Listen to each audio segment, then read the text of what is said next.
రాకడకు సిద్ధపడటానికి, మన కుటుంబాలను రక్షించుకోవటానికి, యజమానులను రక్షించుకోవటానికి, ఈ రక్షణ కార్యాల్లో మీరు మీ కుటుంబాల్ని సంపాదించుకోవటానికి మీరు చేయు ప్రతి ప్రయత్నం, ప్రతి ప్రయాస, ప్రతి క్రియ దేవుని చిత్త ప్రకారమే చేయగలుగుతున్నారా?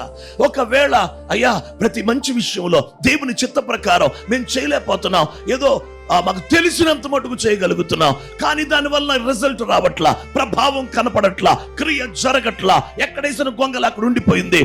ఆత్మలో మా శరీరం ఏమో 2025 నుంచి 2026కు వచ్చేసింది, రేపు 2026 నుంచి 2027కి వెళ్ళిపోద్ది, కానీ మేము ఆత్మలో మటుకు ఇంకా 2000లో ఉండిపోయామేమో నాయన.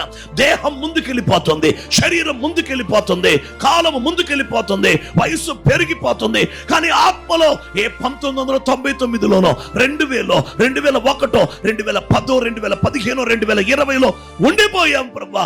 ఆత్మలో మేము వెనక్కి ఉండిపోయాం, మా దేహమేమో ముందుకెళ్ళిపోతుంది.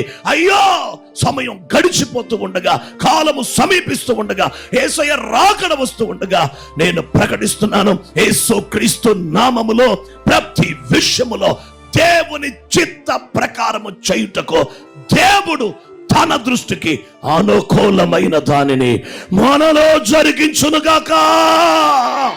గట్టిగా చప్పట్లు కొట్టి దేవుని మహిమ